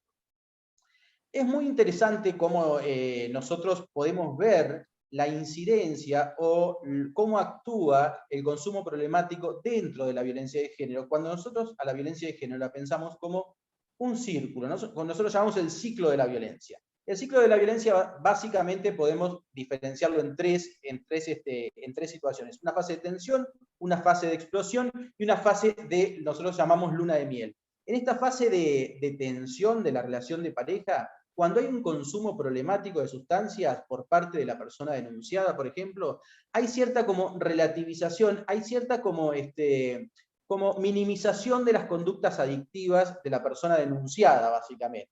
Cuando uno entrevista a la víctima, dice, bueno, sí, fumaba un porro, consumía, o iba al asado, venía borracho, pero bueno, lo iba controlando, lo iba manejando.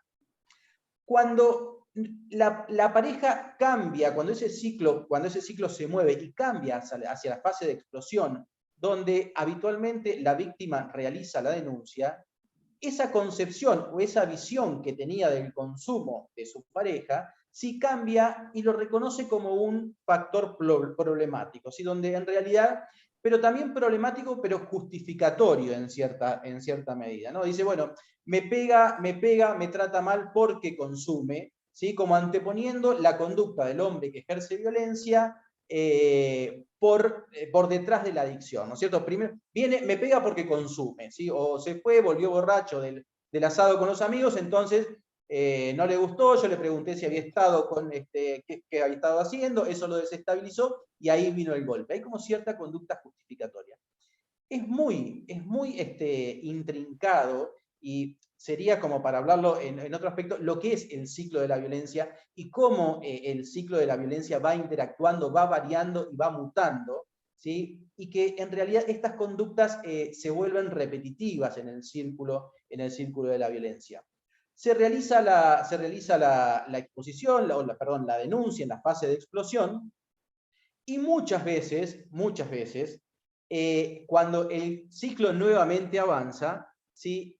Se entra la pareja en lo que nosotros llamamos la luna de miel. Y nuevamente aparece como cierta minimización. ¿Por qué? Por las promesas de cambio, por las promesas de que va a ser un tratamiento, ¿sí? de la persona denunciada. Entonces hay como un nuevo viraje a que la persona víctima de violencia de género minimiza nuevamente el consumo problemático de sustancias por parte de la persona denunciada. Con lo cual incrementa el riesgo nuevamente, porque es un círculo que está en continuo avance y en continua repetición, ¿sí? Hay una cuestión de ciclicidad en esta cuestión de la relación vincular. Esto no es una estadística, el dato que yo les voy a decir no es una estadística oficial, no es una estadística que está publicada, solamente es del registro interno que nosotros tenemos de las situaciones de las cuales abordamos en la Oficina de Atención a la Víctima. Nosotros podemos decir que entre el 40 y el 50% de las situaciones que nosotros abordamos, es decir, las situaciones que han sido denunciadas por una víctima de violencia de género y la Fiscalía nos ha pedido intervención para el abordaje victimológico, de 10 situaciones, 4/5 hay consumo problemático, uso o abuso de sustancias por parte de la persona denunciada, que no es un dato menor. Por eso digo, vuelvo a esta cuestión de la cultura preventiva. En el año 2018 nosotros tuvimos la posibilidad de formarnos, todo ese año de formarnos en Cataluña, básicamente en Barcelona, para el tratamiento de hombres que ejercen violencia.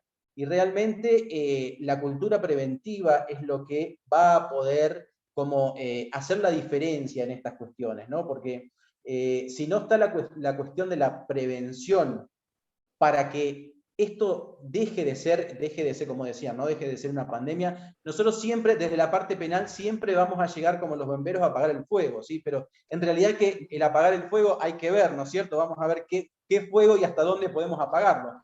Pero en realidad la cultura de la prevención acá es lo específico. También nosotros, como les contaba, actuamos o intervenimos en situaciones de derivación por maltrato infantil, ¿sí? Las conductas de maltrato infantil pueden ser por conductas negligentes, por violencia física, por abuso sexual infantil. Y ahí también nosotros vemos, o por lo menos tenemos percepción de que en realidad cuando nosotros entrevistamos a los familiares, ¿sí? a los responsables de esas niñas o niños, podemos observar que en muchas ocasiones hay consumo problemático de sustancias, con lo cual también eleva gravemente la posibilidad, el pronóstico, ¿sí? El pronóstico de que ese niño sea víctima de maltrato, ¿sí? De maltrato infantil. Ese riesgo aumenta, sobre todo cuando los dos progenitores o los dos adultos responsables están inmersos en el consumo problemático de sustancias. Ahí el pronóstico realmente empeora, ¿sí? Nosotros sabemos porque, bueno, lamentablemente hemos tenido casos últimamente también de situaciones muy graves de maltrato infantil, en los cuales sabemos que cuando el consumo está instaurado en los progenitores, en los adultos responsables, la perspectiva, o por lo menos el pronóstico de desenlace de la situación, muchas veces suele ser muy malo, ¿no es cierto? Esto básicamente nosotros lo vemos como un factor de riesgo victimológico muy importante, porque muchas veces las conductas de maltrato, cuando hay una cuestión de consumo problemático, las conductas de maltrato quedan en el silencio del seno de la pareja, ¿sí? O del seno de los adultos responsables. Entonces, muchas veces las instituciones satélites, llamémosle escuela, muchas de estas escuelas, asociaciones, clubes, a veces es difícil de percatarse, no es que no se pueda, pero a veces es difícil de percatarse cuando la situación de maltrato queda en el seno de la familia. Me pareció algo muy particular y también muy interesante para compartirles rápidamente. ¿Sí? Les comparto rápidamente cuál es la situación que nosotros en la Oficina de Atención a la Víctima vemos que tenemos en la provincia de La Pampa. ¿Sí? Me refiero a que hay cierta diferencia por las regiones geográficas que tiene la provincia de La Pampa. Nosotros podemos observar que en el centro y en el norte hay un mayor consumo de sustancias psicoactivas como marihuana, cocaína, y las situaciones asociadas que nosotros vemos son más que tienen que ver con la violencia de género y el abuso sexual, ¿sí? Sin embargo, en la zona oeste se observa mayor consumo de alcohol, ¿sí? Ustedes, les cuento, la zona oeste de La Pampa es una zona oeste con enormes distancias despobladas, con lugares muy chiquititos, parajes e incluso puestos rurales, donde quizás convive una sola familia, ¿sí? Una sola familia. Entonces, en ese paisaje muy bucólico, ¿sí? Nosotros tenemos que pensar qué lugar ocupa el alcohol ahí, o cualquier tipo de sustancias, pero qué lugar ocupa, ¿no? Eso es para pensarlo. Y acá, en este sector de La Pampa, en el oeste profundo, como decimos nosotros, hay situaciones de abuso sexual que suelen estar naturalizadas, ¿sí? Suelen estar naturalizadas como maneras vinculares de relación, ¿sí? Y que esas situaciones son detectadas muchas veces, o la mayoría de las veces, por las escuelas. Y en la zona sur de la provincia de La Pampa, al igual que en la zona centro-oeste, se observa un mayor consumo de sustancias psicoactivas como la marihuana y la cocaína. Pero hay una particularidad en la zona sur que nosotros ponemos mucha atención, que es la zona de Colonia 25 de Mayo, que es una zona petrolera, ¿sí? Es una zona petrolera donde es realmente para hacer un análisis sociológico, donde hay un alto índice de violencia de género, de abuso sexual y de suicidios, tanto como un alto consumo de cocaína. Hay mucha disponibilidad económica, ¿sí? Por los sueldos y por los sueldos de las personas que trabajan en el petróleo, pero no voy a decir poca cuestión cultural, no me refiero a eso, ¿sí? Pero nosotros observamos que, por ejemplo, los jóvenes, en vez de seguir estudiando, en vez de seguir capacitándose, prefieren trabajar en el petróleo, ¿sí? Prefieren trabajar en el petróleo por los altos sueldos que tiene el petróleo. Un sueldo de ingreso de una persona petrolera hoy debe estar casi en los 200.000 pesos. ¿Sí? Entonces, una persona que termina el secundario, si es que lo termina, se va a manejar un camión en la zona petrolera y ese va a ser su sueldo. Por lo tanto, tiene un alto poder adquisitivo para poder apropiarse o poder consumir determinado tipo de sustancias psicoactivas. La verdad es que con esto yo le quería comentar un poquito cuál es el trabajo de la Oficina de Atención a la Víctima. Me pareció sumamente importante todo lo que dijeron. Y bueno, agradecer nuevamente que me hayan podido invitar para poder comentarles un poco, como les decía, cuál es el trabajo de la Oficina de Atención a la Víctima. Así bueno, muchas gracias a todos por el tiempo. A usted, licenciado Galarrondo. La verdad que bienvenido a nuestra casa y queda totalmente comprometido. Bueno, le agradecemos gracias, a Cristina que pudo armar o contactar la red para que usted esté presente, porque la verdad que nos interesa conocer la realidad en Latinoamérica. Muchísimas gracias. No, gracias a ustedes. Bienvenido. Profesora Castro, no sé si está ahí para abrir el micrófono.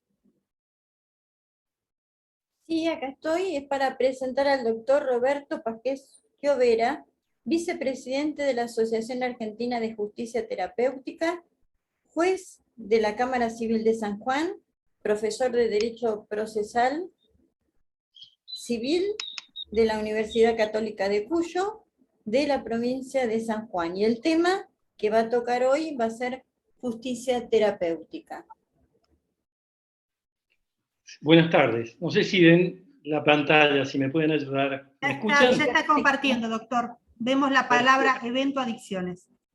Perfecto. Bueno, muy buenas tardes, ya casi buenas noches a todos. Mi agradecimiento a la organización por permitirme participar en este muy interesante evento y transmitir brevemente en lo que trabajamos sobre justicia terapéutica. Si vemos el sistema tradicional de justicia, un proceso judicial donde uno gana y otro pierde, ese sistema judicial en estos temas de adicciones, de violencia, ha fracasado. Ha fracasado porque es necesario otra mirada de la justicia, justamente quienes trabajamos en esto de justicia terapéutica, tratamos de transmitir una mirada distinta a ese sistema tradicional, donde se conjuga la aplicación de la ley y la asistencia a la salud mental, y resulta la manera más adecuada de afrontar situaciones de personas con adicciones o trastornos mentales. Sí, lo que coincido o que puedo transmitir es que hace falta una política pública para las enfermedades mentales y adicciones como innovaciones en el sistema judicial para afrontar este problema con la colaboración del sistema de justicia, del sistema de salud y trabajadores sociales. Es que tanto en procesos de determinación de la capacidad, personas con problemas de salud mental, donde tenemos que ver el control de las internaciones involuntarias, se debe lograr una mayor cercanía del órgano judicial a la persona con discapacidad o adicciones. Hemos visto últimamente los problemas que tienen las familias para que una persona con adicciones sea internada, que una persona con problemas de salud mental logre tener la asistencia terapéutica que necesita para superar ese problema. Y cómo el sistema tradicional, insisto, del servicio de justicia está fracasando si no miramos de otra manera. Tenemos que ver la adopción de medidas de accesibilidad que permitan a las personas ejercer sus derechos en el proceso, pero con una tutela judicial efectiva. Entonces pasa a orientarse hacia un sistema de colaboración interdisciplinar.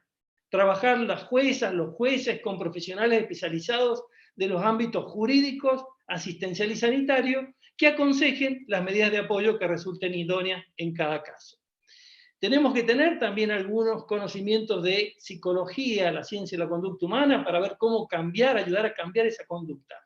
Y hacer con todo esto una nueva regulación de los procesos judiciales donde están involucradas personas que sufren de adicciones, que sufren problemas de violencia, tanto la víctima como el victimario. Siempre con respecto a la dignidad de las personas humanas. ¿Por qué? Porque la justicia de este nuevo siglo no solo tiene que ver las causas, resolver los conflictos, sino también ver las causas que los motivan desde una perspectiva sanadora. Por ello, es preciso la adopción de un modelo judicial de perfil terapéutico para una tutela permeable a las necesidades de las personas en situación de vulnerabilidad.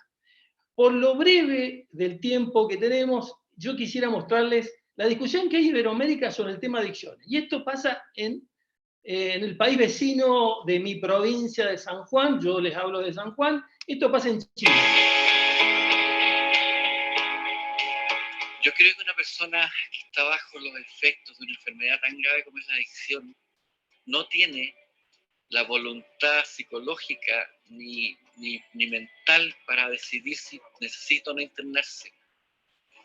Personalmente, yo llegué a querer consumir estando a punto de morir. Sentí deseos de consumir alcohol estando internado en una posta central.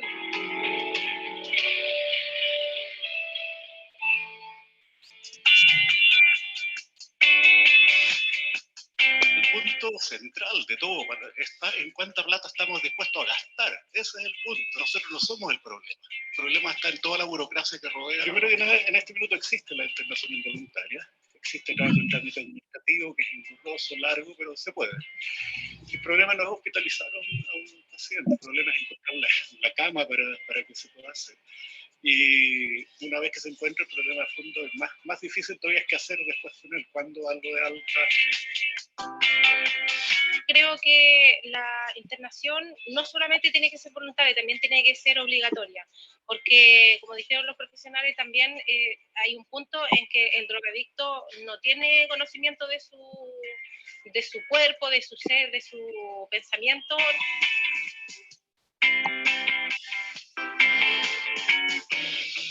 Droga maldita que ha llegado a Chile es la pasta base. Un adicto a la pasta base no tiene voluntad. Mire, para mí la internación involuntaria es delicada porque, como yo dije, yo soy una persona muy liberal y pienso que la autonomía del sujeto es muy importante al momento de tomar una decisión de este tipo.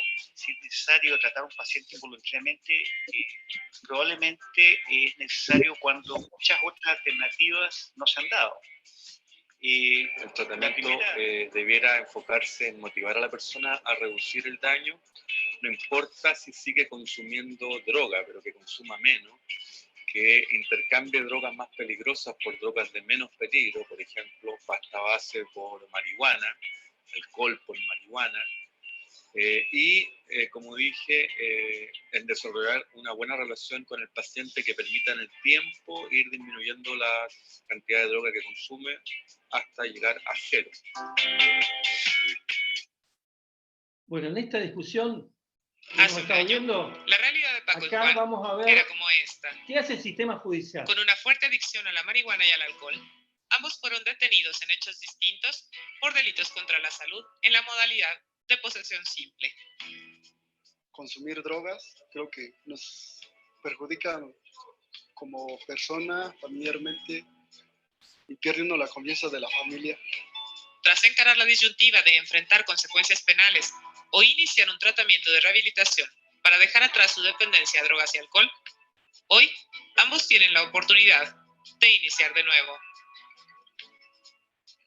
Pues para mí es un nuevo comienzo, un nuevo amanecer, es otra oportunidad de vida, ya no es como los problemas que teníamos antes, que luego íbamos a cárcel. Ahora tuve la oportunidad de rehabilitarme aquí y desde el principio hasta el final y dejar por completo abandono del consumo.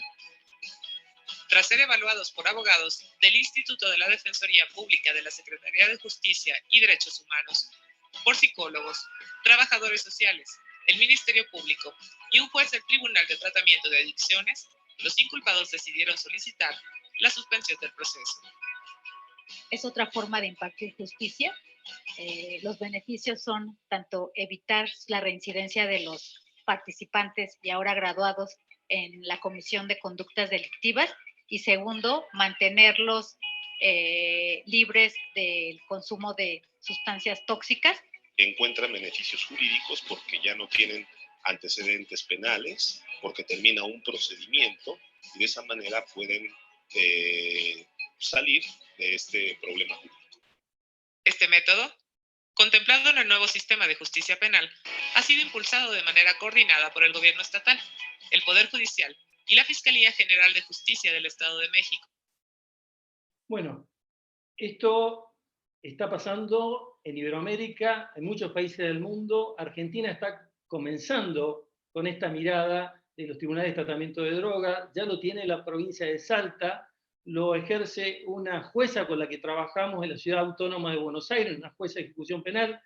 La idea es que a través de tipo de eventos difundamos de que esto se puede hacer en La Pampa, donde yo estudié en la Escuela Judicial de Barcelona con un actual ministro de la Corte Suprema de esa provincia, y solo la actuación colaborativa de los operadores del sistema judicial, social y sanitario permitirá que a las personas con padecimiento de salud mental se les reconozca en toda institución psiquiátrica, pública o privada, su derecho a recibir un tratamiento digno, humano y profesional, y de ser protegidos contra toda la explotación y el abuso y la degradación.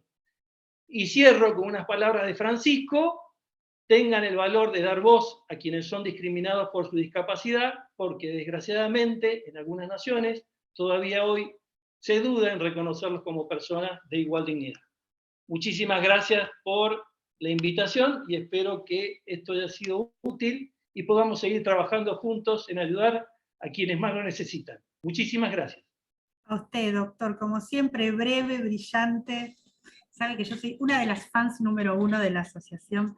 Así que muchísimas gracias, porque después de una jornada de trabajo se tomó el tiempo por acompañarnos. Así que un honor tenerlo. Le cuento que le están preguntando, muchas gracias, le están preguntando si es lo mismo justicia terapéutica que justicia restaurativa. Tienen principios comunes, no son lo mismo, pero tenemos muchas cosas en común. Trabajo también en justicia restaurativa, es propio para ayudar justamente a personas con situación de violencia y situaciones de familia.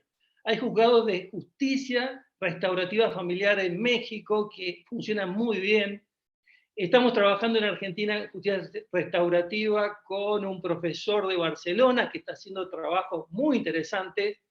Está trabajando con el Poder Judicial de Córdoba, con ciudades e intendencias como San Isidro, y está logrando, a través de lo que se llama justicia restaurativa, el reintegrar personas que tienen problemas de violencia, problemas de adicciones, a vivir en la comunidad. La justicia terapéutica, estamos trabajando donde los jueces y las juezas se involucren en el seguimiento del tratamiento de estas personas, para lograr que se recuperen dentro del sistema judicial. Muchas gracias, doctor. Le vamos a pedir si por favor puede salir de la función compartir pantalla y activar el video porque se nos desactivó. le damos la palabra a la profesora Liliana Castro, así pasamos al cierre, y por supuesto que vamos a comprometer a todos, me tomo el atrevimiento, en nombre de todo el equipo que ha trabajado en armar estas jornadas que creo que ponen un poquito de nuestra vocación de servicio y compromiso con el prójimo. Esperamos que la grabación del evento llegue a muchísimos lugares y, como dice el doctor, nos convoquemos todos a cada uno desde su lugar trabajar en este tema, con el vecino, con el amigo, el familiar. Así que muchísimas gracias. Están todos los expositores súper comprometidos a volver. Vamos a armar una actividad específica para cada uno de ellos, porque nos parece que ha sido muy rico cada uno de los temas y la parte que le ha tocado a cada uno, y la verdad que nuevos temas y nuevas cuestiones que tenemos que tener en cuenta, porque la sociedad cambia y nosotros nos tenemos que adaptar, y el fin último es vivir en sociedad, ser felices y sanos, por supuesto. Dice, profesora Liliana Castro. Sí, gracias, Edith. Realmente es un tema muy duro. Hay familias enteras destruidas a causa de esto. Lamento que en la juventud todavía estén insistiendo y haya tantas páginas en internet que dicen que la marihuana no hace nada, que es menos su daño que el del tabaco. Realmente es una falta de conocimiento que tienen nuestros hijos, nuestros jóvenes, nuestros niños, porque cada vez empiezan más temprano. Así que creo que concientizarnos nosotros y tratar de concientizar a esa juventud es algo que tenemos que tenerlo presente siempre como una obra de bien de ser humano, hasta solamente eso, de ser humano. Les agradezco a todos, realmente el valor de cada una de las exposiciones ha sido maravilloso. Los felicito a todos, felicito al grupo de comisión directiva del Rotary Club de Mujeres Empresarias, porque tienen una excelencia maravillosa. Se está saludando Gladys Jamingo, Gaby anda por ahí también, que quizás no hablaron, pero que han estado participando también. Están todas las chicas. Han participado de una manera muy comprometida, que es lo que justamente necesitamos, el compromiso de cada uno de nosotros, de todos ustedes. Y en ese sentido le voy a pedir a nuestro padrino Horacio Dabul que nos premie con unas palabras, porque él es una persona que con las palabras expresa muchísimas cosas. Es una persona que ha estado en radio desde hace más de 30 años, así que está muy habituado a eso. Titi dice que sí. Así que bueno, Horacio, te damos el cierre de esta hermosa jornada. Bueno, buenas noches. ¿Me escuchan ustedes? Perfecto. Realmente fue muy interesante. El tema de la drogadicción es feroz, con un crecimiento tremendo. Y yo he viajado, lo he vivido en algunos países, como Colombia, como México, ¿cierto? Y decía, qué bueno que en la Argentina esto no existe. Le estoy hablando de hace 40 años atrás, ¿no? Y hoy veo con tanta preocupación lo que está ocurriendo, que es feroz. El otro día hablaba con mi nieto, que tiene 25 años, y le comentaba, y por suerte la familia cumple una función muy importante en estos temas, ¿cierto? A veces los jóvenes toman otro camino también.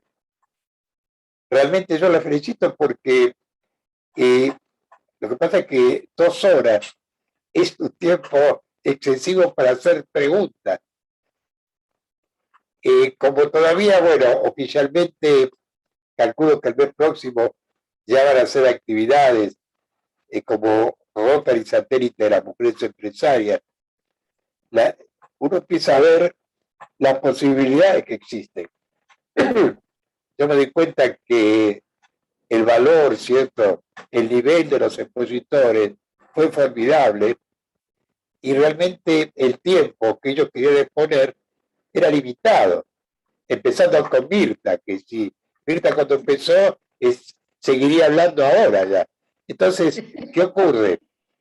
Es bueno que ya los han invitado se puede hacer en distintas sesiones, ¿cierto?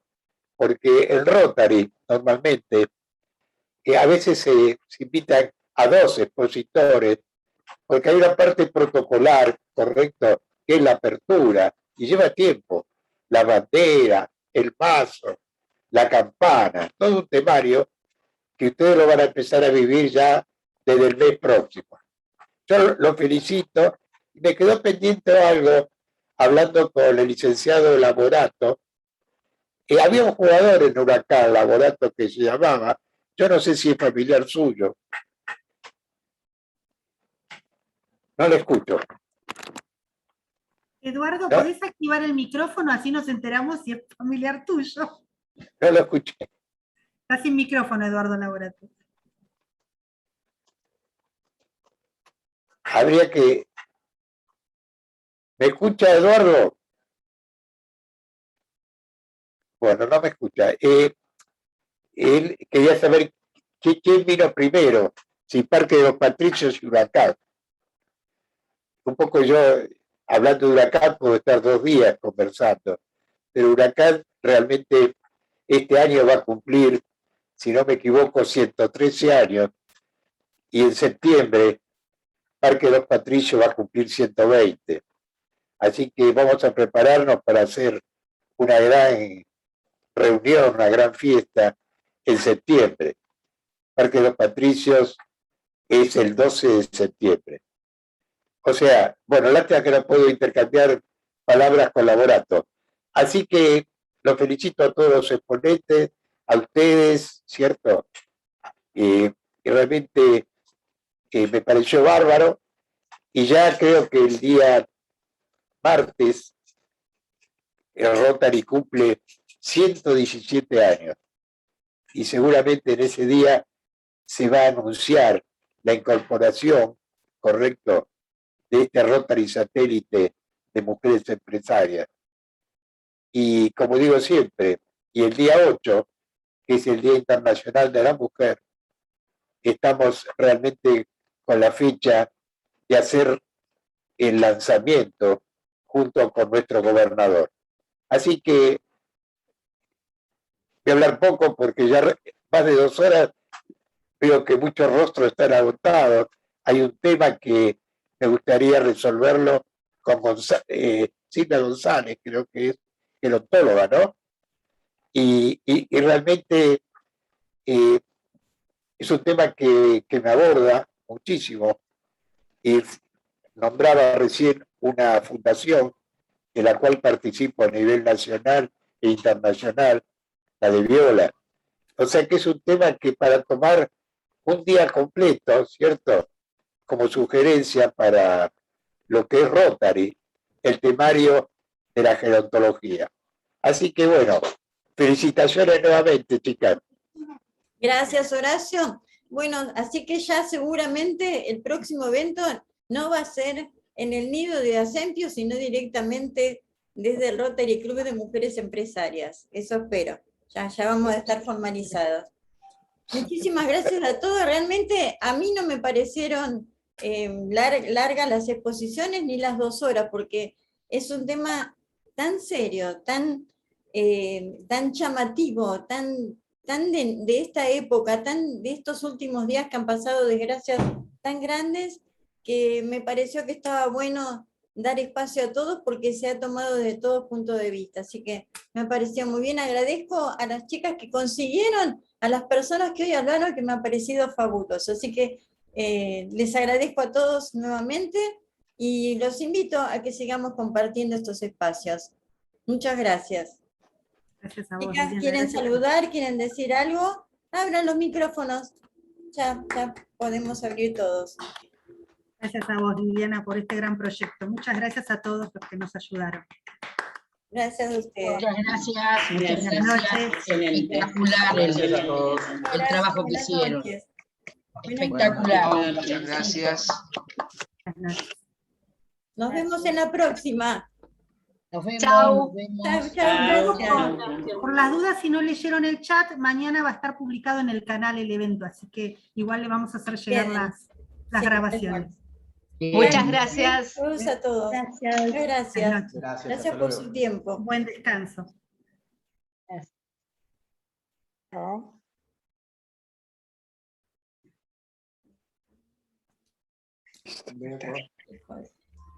Bueno, ahí va.